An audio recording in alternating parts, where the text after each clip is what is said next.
The mouth of the tunnel posed a few technical problems because obviously firing the sledge out of the tunnel was a special effect that we all thought, don't know how it's going to work really. Gert worked out how to do it, and I thought I'd better put lots of cameras around there.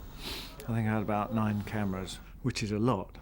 Some of the cameras we put in special housings to protect them in case of impact. Unfortunately, one of the housings wasn't very well built. I was surprised, and it was that one that was hit by the flying sledge, and it destroyed the camera that was in there. And I don't like destroying cameras because I love cameras. They're fantastic, reliable machines that transport the film, lock it in position, expose it, and they're beautifully made and should be beautifully maintained and treated with a lot of respect. So I was appalled at the sight of a dead camera. And so the following, about a week later, we had to do the explosion at the mouth of the tunnel. And Gert had put 170 gallons of petrol underneath the platform and around it and inside the tunnel. And we ordered all these fireboxes from Germany, but they got held up in customs at the border. So I didn't have very good fire protection.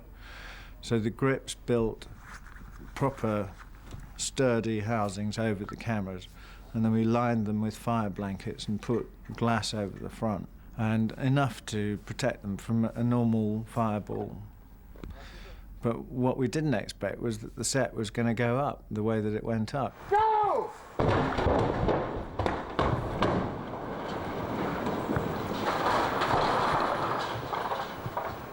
So when the explosion went off, I thought, right, okay, the explosion's finished.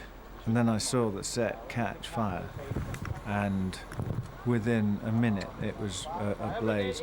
Fire brigade in, just mind your backs, take everybody out, actors out.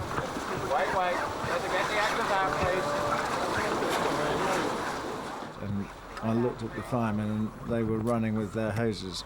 And I looked at the hoses, there's no water in the hoses at all. And I kept on urging the water to come through because I knew I'd got a camera right at the bottom of the fire.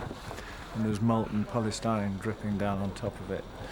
It was pretty well protected, but I couldn't believe the scale of the inferno. It was huge.